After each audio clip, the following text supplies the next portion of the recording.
Hello दोस्तों, welcome back to my YouTube channel तुसीर maths classes.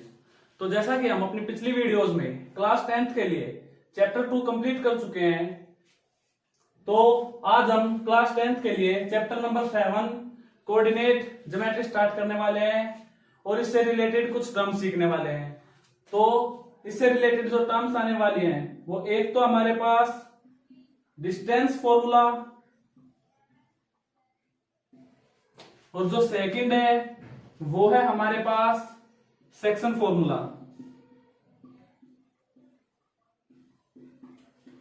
तो आज हम सबसे पहले डिस्टेंस फॉर्मूले के बारे में बातें करने वाले हैं। तो देखते हैं डिस्टेंस फॉर्मूले के बारे में।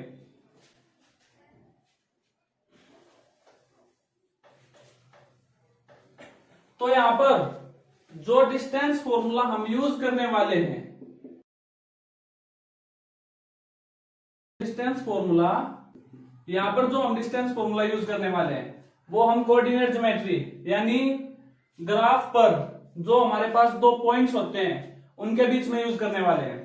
तो देखो यहां पर हमारे पास क्या फॉर्मूला निकल के आने वाला है। ये हमारा वाई एक्सिस, ये हमारा x axis. Let's suppose point 1 हमारे पास ये है, पॉइंट 2 हमारे पास ये है। अब इन दोनों के बीच में डी डिस्टेंस निकालना है। तो देखो एक्स एक्सिस पर इस पॉइंट को मान लेता हूं x1 और इस पॉइंट को मान लेता हूं x2। सेम अगर y एक्सिस पर मानेंगे तो पॉइंट 1 है तो y1 मान लेते हैं, पॉइंट 2 है तो y2 मान लेते हैं। तो क्या अब हमारा यहां पर राइट ट्रायंगल बन रहा है? ये हमारा राइट ट्रायंगल। अब देखो जो ये डिस्टेंस है हमारा, ये क्या है? ये कंप्लीट हमारा x2, ये x1। तो ये क्या होगा हमारा x2 माइनस x1। ऐसे ही ये कंप्लीट y2, ये y1। तो ये क्या होगा? ये होगा हमारा y2 माइनस y1। अब हमें d निकालना है। तो d निकालने के लिए क्या करेंगे? जो हमारा राइट एंगल फॉर्मेशन हुई है उसमें हम पाइथागोरस थ्योरम यूज कर सकते हैं। और पाइथागोरस थ्योरम क्या होती है हमारी? h square is equals to B square plus P square. तो यहां पर h क्या हमारे पास? h की जगह d square is equals to B. Base क्या है? x2 minus x1। तो x2 minus x1 whole square plus perpendicular क्या है? y2 माइनस y1 यानी y2 minus y1 whole square. तो यहां से d क्या निकल के आया? d मतलब डिस्टेंस। डिस्टेंस क्या निकल के आया?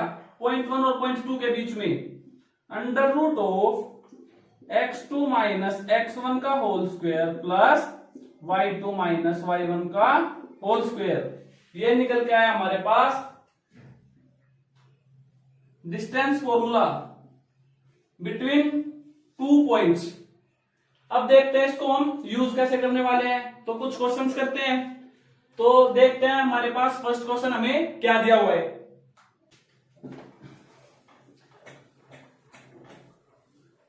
तो फर्स्ट क्वेश्चन जो हमें दिया हुआ है उसमें दिया हुआ है find the distance between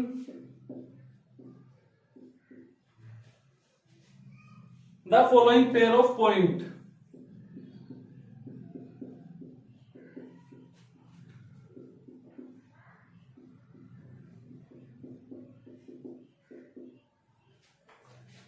first part में क्या दिया हुआ है? 2,3, 4,1। तो अब देखो इसको हम कैसे करने वाले हैं। इसको हम अपनी मर्जी से इनमें से किसी को भी नंबर 1 दे सकते हैं और नंबर 2 दे सकते हैं। अभी अभी हमारे पास डिस्टेंस फॉर्मूला क्या निकल के आया था? तो वो निकल के आया था हमारे पास under root of x2 minus x1 का whole square plus y2 minus y1 whole square.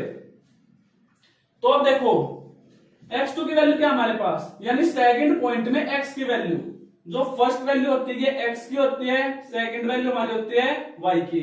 तो अब सेकंड पॉइंट में x की वैल्यू 4 है हमारे पास, तो d is equals to 4 minus y x1 की वैल्यू, यानी फर्स्ट पॉइंट में x की value 2, 4 minus 2 whole square plus y2, यानी सेकंड पॉइंट में y की वैल्यू 1 है, तो 1 माइनस फर्स्ट पॉइंट में y की वैल्यू 3, तो 3 स्क्वायर।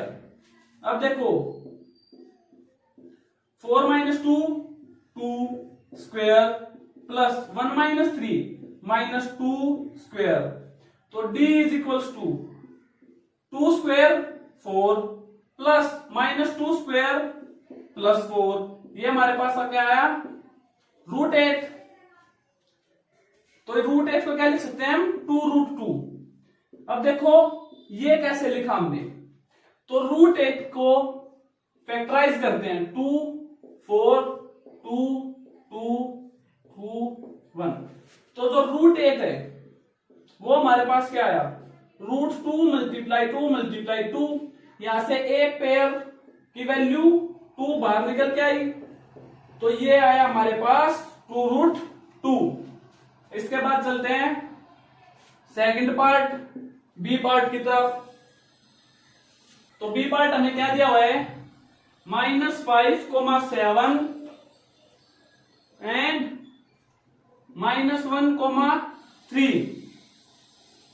तो डिस्टेंस फॉर्मूला यूज करते हैं, क्योंकि डिस्टेंस निकालना है दोनों पॉइंट्स के बीच में। पहले किसी भी पॉइंट को 1 और 2, डिस्टेंस फॉर्मूला क्या हमारे पास √x2 minus x1 whole square plus y2 minus y1 whole square. तो x2 की क्या वैल्यू आई हमारे पास -5, सेकंड पॉइंट में x की वैल्यू -5 माइनस x1 में -1 square plus y2, second point में y की value 7 minus y1 3 square is equals to -5 minus minus plus, तो -5 प्लस 1 स्क्वायर प्लस 4 स्क्वायर, तो यहां से क्या बना -5 प्लस 1 -4 स्क्वायर प्लस 4 स्क्वायर। अब देखो -4 का स्क्वायर करेंगे तो क्या आएगा 16, तो 16 प्लस 4 का स्क्वायर करेंगे 16 √32। अब इसको भी ऐसे ही 32 फैक्टराइज करेंगे 2 16 8 4 2 1 2, दो पेयर बन रहे हैं, तो रूट से बाहर 2 बार 2 आ जाएगा, तो 2 2 जा 4, तो इसको क्या लिख सकते हैं हम 4√2। इसी के साथ हमारा क्वेश्चन नंबर सेकंड कंप्लीट होता है। अब एक बात ध्यान रखनी है, जो भी हम यहाँ पर x2 और x1 की वैल्यू पुट करेंगे वो हमेशा ब्रैकेट्स में यूज करेंगे। क्यों, अगर ब्रैकेट्स में यूज नहीं करेंगे तो हमारे गलती के क्या चांसेस रहेंगे वो देखते हैं। तो देखो यहां पर क्या कर सकते हैं हम -5 x2 पुट कर दिया, अब x1 देखेंगे डायरेक्ट -1 पुट करेंगे, लेकिन इस माइनस को हम भूल जाएंगे, और इस माइनस को अगर भूल जाएंगे तो ये क्या बनेगा हमारे पास, ये बनेगा हमारे पास -6 का स्क्वायर, जो कि गलत हो जाएगा। तो हमें ये ध्यान रखना है जब भी हम x2 x1 या y2 y1 की जो भी हम वैल्यू पुट करेंगे वो वैल्यूज हमें ब्रैकेट्स के अंदर ही पुट करनी है। इसके बाद नेक्स्ट चलते हैं पार्ट नंबर 3 की तरफ, देखते हैं थर्ड पार्ट में क्या दिया हुआ है।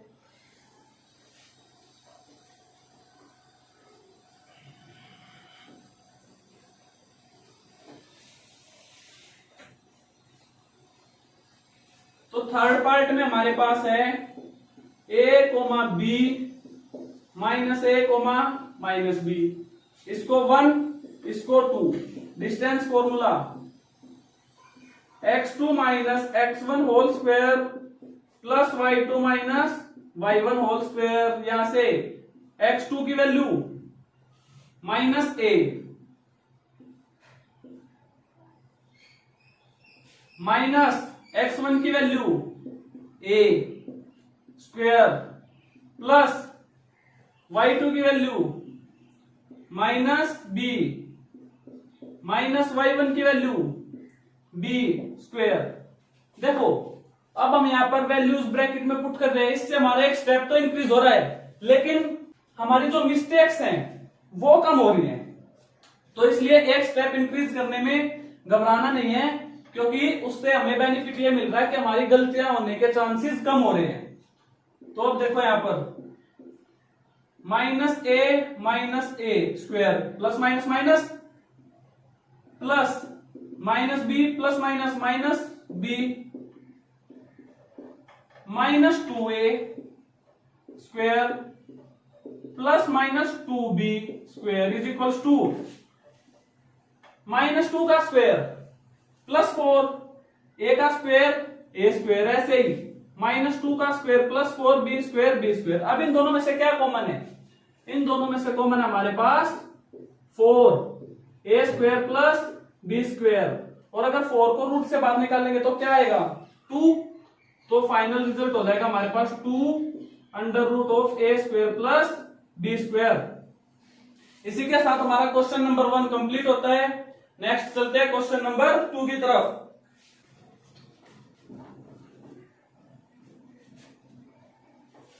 तो देखते हैं नेक्स्ट क्वेश्चन नंबर 2 हमें क्या दिया हुआ है।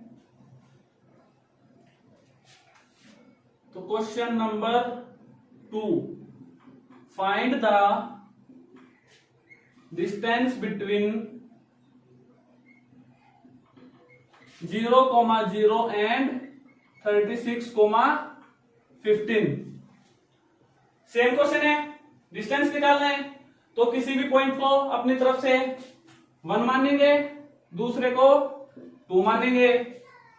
Distance formula under root of x2 minus x1 whole square plus y2 minus y1 whole square.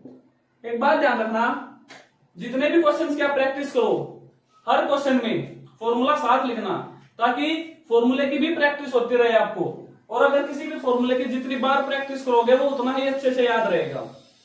तो अब देखते हैं यहां से d is equals to x2 36 minus 0 square plus y2 15 minus y1 0 square. क्या आया? 36 का स्क्वायर प्लस 15 स्क्वायर। देखो 15 का स्क्वायर हमें सबको पता होता है 225। यहां पर 36 का स्क्वायर करना सीखते हैं कि 36 का स्क्वायर कैसे करेंगे। जो ये ट्रिक बता रहा हूं मैं, ये ट्रिक 0 से लेकर 100 तक हर जगह वैलिड है। तो देखो 36 का स्क्वायर करना है, तो 6 का स्क्वायर 36, 3 का स्क्वायर 9, हमेशा ये 2 डिजिट में रखना है। अब उसके बाद 6 3 जा 18 और 18 की 2 से मल्टीप्लाई करो, 18 2 जा 36।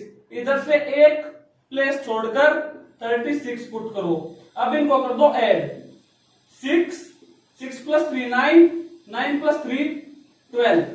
तो ये हो गया हमारा 36 का स्क्वायर। दोनों को ऐड करते हैं, क्या आएगा?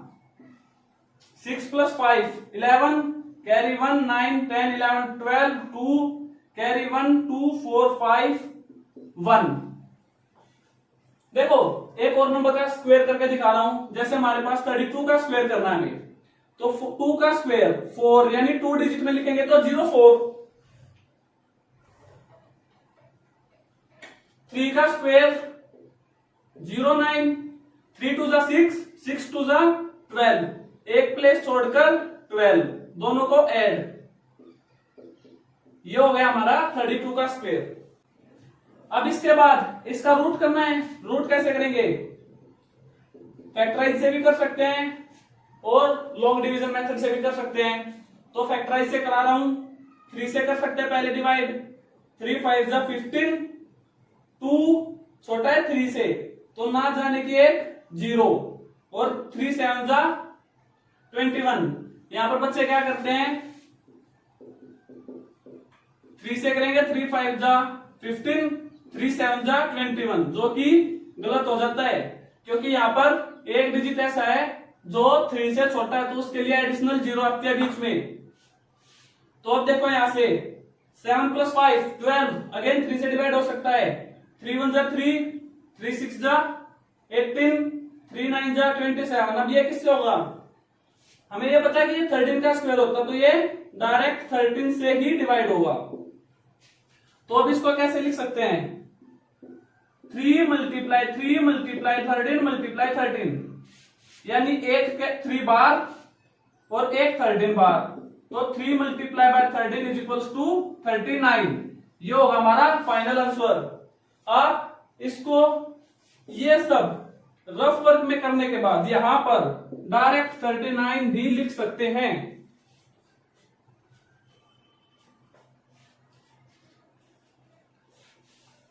तो आज हम अपनी इस वीडियो को यहीं तक रखते हैं। अगर आप सभी को ये वीडियो पसंद आई हो तो अपने दोस्तों के साथ ज्यादा से ज्यादा शेयर करना, और अगर साथ साथ किसी भी पॉइंट पर आपको कोई भी डाउट रहता है तो मुझे कमेंट करके जरूर बताना ताकि मैं आप सभी के डाउट्स क्लियर कर सकूं। Thank you.